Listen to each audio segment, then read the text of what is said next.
The brave little tailor. One day, a tailor was sitting at his bench sewing a seam with his needle and thread. Beside him was a plate, and on the plate was a slice of bread and jam.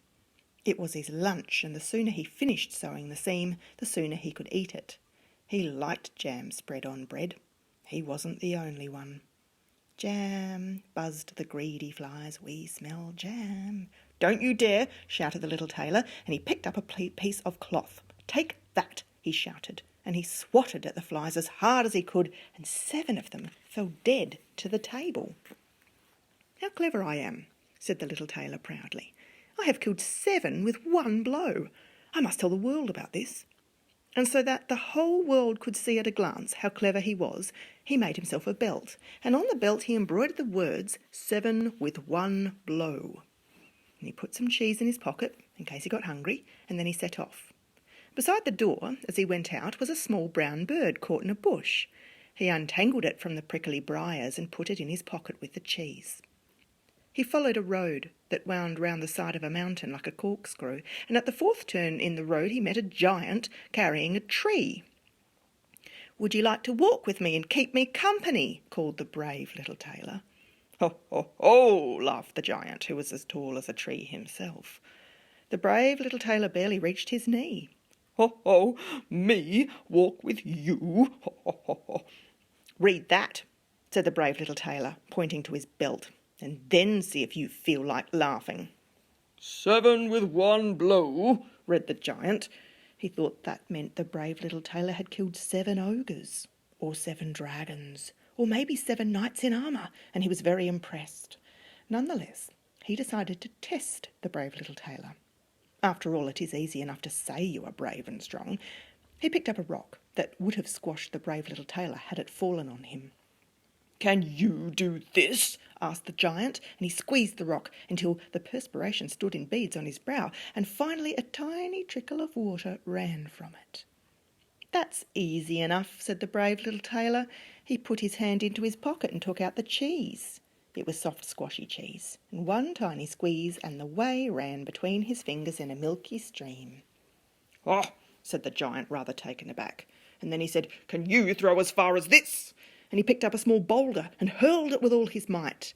It flew through the air like a thunderbolt and landed with a thud on the grass at least half a league away. "Easily," said the brave little tailor. This time he took the little brown bird from his pocket. It had got over its fright at being tangled in the briar and was glad to be free. When the brave little tailor tossed it into the air, it flew and flew until it was just a tiny speck in the distance. It will fall to the ground sooner or later," said the brave little tailor. "Probably later, rather than sooner." "If you're that strong," said the giant, feeling more than a little put out, "you can help me carry this tree home." "Glad to," said the brave little tailor. "You go in front and take the roots. I'll follow behind and carry the branches, which are the heaviest part." The giant lifted the heavy trunk back onto his shoulder. The knobbly roots stuck out in front of him like a lopsided beard, and he didn't see the brave little tailor leap nimbly into the branches behind him and settle himself comfortably. "Ready when you are," called the brave little tailor. He rode all the way to the giant's cave. His feet didn't touch the ground once, and when they got to the cave, the giant lowered the tree to the ground and sat down himself. He didn't see the brave little tailor jump to the ground.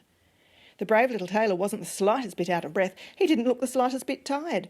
The giant couldn't believe his eyes. He was tired, he was out of breath, and he was frightened as well.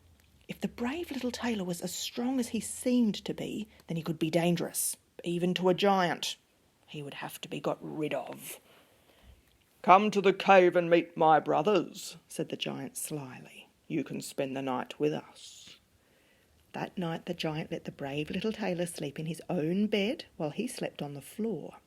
The bed was just the right size and comfortable for a giant, but for the brave little tailor it was too big and far too uncomfortable. Each lump in the mattress felt like a small mountain. He could not sleep at all, and at last he crawled into a corner and fell asleep there. And what a good thing he did, for in the night the giant smote the bed with an iron bar, and if the brave little tailor had been sleeping in it, he would surely have been killed. The next morning the giants were having breakfast, happy in the thought that the brave little tailor who had killed 7 with 1 blow was now dead himself. They had the surprise of their lives when the brave little tailor called for his breakfast. They bellowed with fright and ran from the cave. They ran until they came to the sea, and they splashed through that until they reached the land on the far side, and they're probably running still. The brave little tailor puffed out his chest when he saw the 3 giants running away from him. He felt brave enough to conquer 100 giants. He tricked a lot of people into believing that he was stronger than he really was. Even kings trembled at the thought of what he might do. One day he became a king himself, but that is a story for another time.